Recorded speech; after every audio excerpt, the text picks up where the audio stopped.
Nagaveni Achar's kitchen. ಇವತ್ತಿನ super duper tasty recipe Karnataka special ಅವರೆಕಾಯಿ ಬಾತ್. ತುಂಬಾ ಚೆನ್ನಾಗಿರುತ್ತೆ ಈ ರೆಸಿಪಿ. ಒಮ್ಮೆ ನೀವು ಟ್ರೈ ಮಾಡಿ ನೋಡಿ. ಬೆಳಗ್ಗೆ ಬ್ರೇಕ್ಫಾಸ್ಟ್ಗೂ ಸೈ, ಮಧ್ಯಾಹ್ನ ಲಂಚ್ ಬಾಕ್ಸ್ಗೂ ಸೈ, ಎಲ್ಲದಕ್ಕೂ ಚೆನ್ನಾಗಿರುತ್ತೆ. ಬನ್ನಿ ರೆಸಿಪಿ ಸ್ಟಾರ್ಟ್ ಮಾಡೋಣ. ಮೊದಲಿಗೆ ಯಾವ್ಯಾವ ಸಾಮಗ್ರಿಗಳು ಬೇಕು ಅಂತ ನೋಡ್ಕೊಳ್ಳೋಣ. ಬೆಳ್ಳುಳ್ಳಿ ತೊಗೊಂಡಿದ್ದೀನಿ, ಸುಮಾರು 2 ಇಡಿಯಷ್ಟು ಬೆಳ್ಳುಳ್ಳಿ ತೊಗೊಂಡಿದ್ದೀನಿ. 3ರಿಂದ 4 ಬೆಳ್ಳುಳ್ಳಿಯನ್ನು ಬಿಡಿಸಿ ಈ ರೀತಿಯಾಗಿ ಇಟ್ಕೊಂಡಿದ್ದೀನಿ.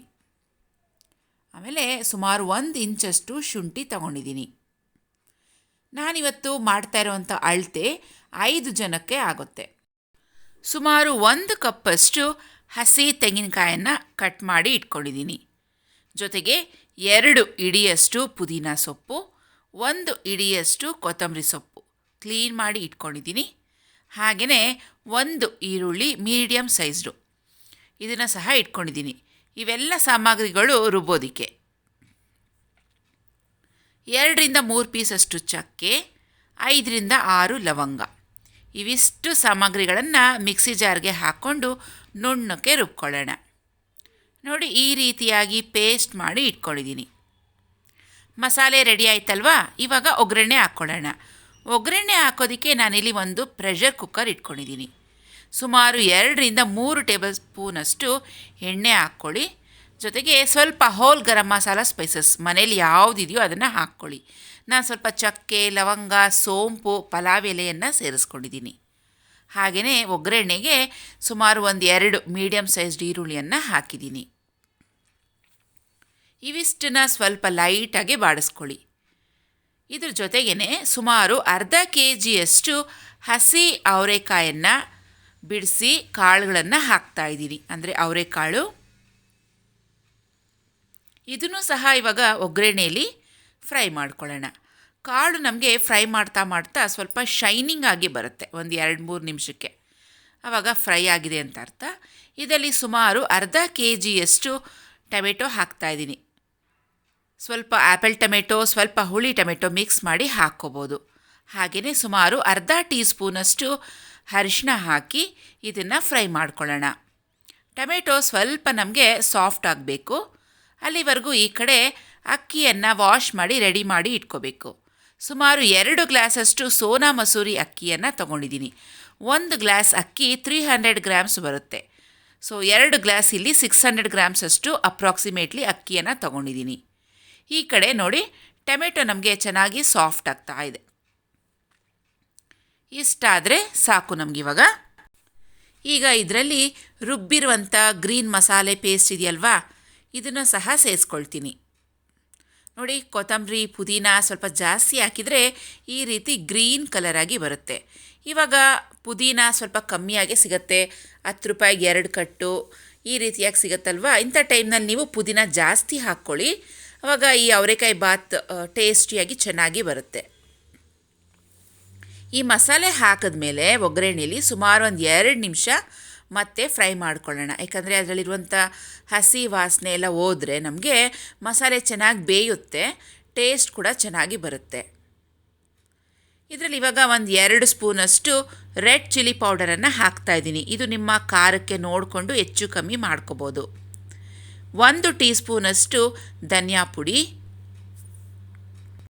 ಹಾಗೆಯೇ ರುಚಿಗೆ ತಕ್ಕಷ್ಟು ಉಪ್ಪನ್ನು ಸೇರಿಸ್ಕೊಳ್ತಾ ಇದ್ದೀನಿ. ಇದನ್ನೆಲ್ಲ ಒಮ್ಮೆ ಚೆನ್ನಾಗಿ ಮಿಕ್ಸ್ ಮಾಡ್ಕೊಳ್ಳೋಣ. ನೋಡಿ, ಮಸಾಲೆ ರುಬ್ಬವಾಗಲೇ ಸಾಕಷ್ಟು ನೀರನ್ನು ಹಾಕಿ ರುಬ್ಬಿರ್ತೀವಲ್ವ. ಅಕ್ಕಿ ಹಾಕಿದ್ಮೇಲೆ ನೀರು ಅಳತೆ ಹಾಕುವಾಗ ಸ್ವಲ್ಪ ನೋಡಿಕೊಂಡು ಕಮ್ಮಿ ಹಾಕ್ಕೋಬೇಕು. ಏಕೆಂದರೆ ಮಸಾಲೆಯಲ್ಲೂ ನೀರಿರುತ್ತೆ, ಮತ್ತು ನಾವು ಅಳತೆಲೂ ನೀರು ಹಾಕಿದ್ರೆ ತುಂಬ ಮುದ್ದೆ ಥರ ಬಂದ್ಬಿಡುತ್ತೆ.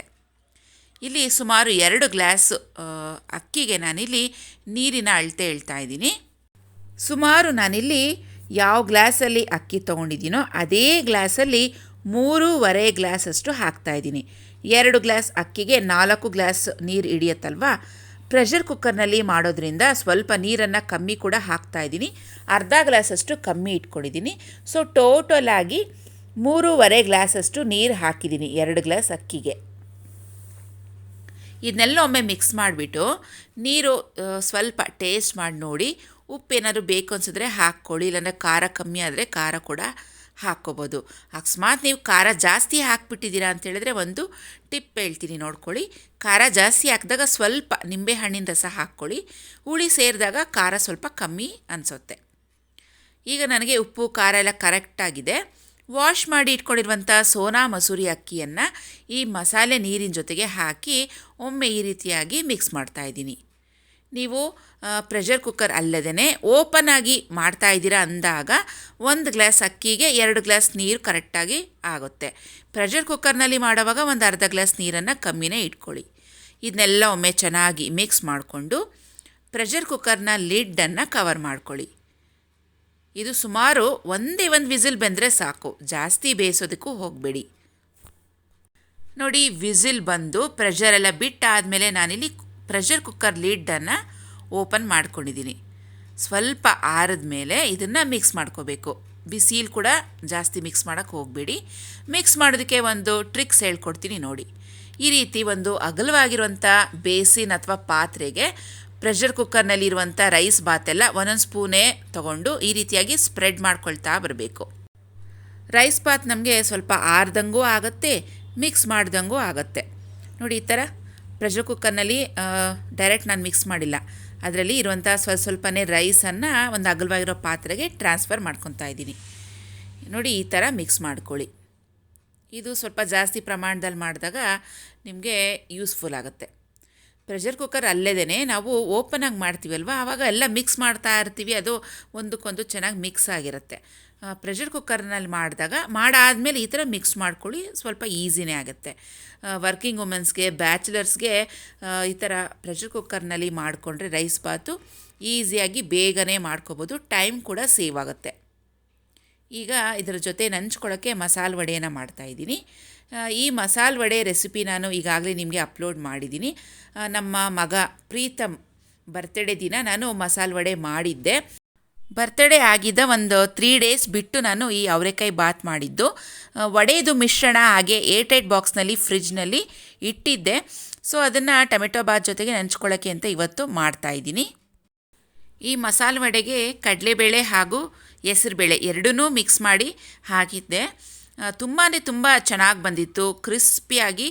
ತುಂಬ ಹೊತ್ತು ಇಟ್ಟರೂ ಮೆತ್ತಗಾಗಲ್ಲ, ಬೇಗನೆ ಕ್ರಿಸ್ಪಿಯಾಗಿ ಗರಿಗರಿಯಾಗಿರುತ್ತೆ. ನೋಡಿ, ಈ ಥರ ಫ್ಲ್ಯಾಟಾಗಿ ತಟ್ಟಿ ನಾನು ಕೈಯಲ್ಲೇ ಪ್ರೆಸ್ ಮಾಡಿ ಹಾಕ್ತಾಯಿದ್ದೀನಿ. ಚೆನ್ನಾಗಿ ಎಣ್ಣೆ ಕಾದಿರಬೇಕು. ಫ್ರೆಂಡ್ಸ್, ಈ ರೆಸಿಪಿದು ನಿಮಗೆ ಲಿಂಕ್ ಬೇಕು ಅಂದರೆ ನಾನು ಡಿಸ್ಕ್ರಿಪ್ಷನ್ ಬಾಕ್ಸ್ನಲ್ಲಿ ಕೊಟ್ಟಿರ್ತೀನಿ, ಒಮ್ಮೆ ನೀವು ಚೆಕ್ ಮಾಡಿಕೊಂಡು ಟ್ರೈ ಮಾಡಿ.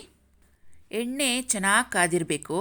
ವಡೆಗಳನ್ನು ಎಣ್ಣೆಗೆ ಹಾಕಿದ್ಮೇಲೆ ಅದನ್ನು ಟಚ್ ಮಾಡೋಕ್ಕೆ ಹೋಗಬೇಡಿ, ಅದು ಹಗುರವಾಗಿ ಅದೇ ಮೇಲೆ ತೇಲಿ ಬರುತ್ತೆ, ಅಲ್ಲಿವರೆಗೂ ಅದನ್ನು ಟಚ್ ಮಾಡೋಕ್ಕೆ ಹೋಗಬೇಡಿ.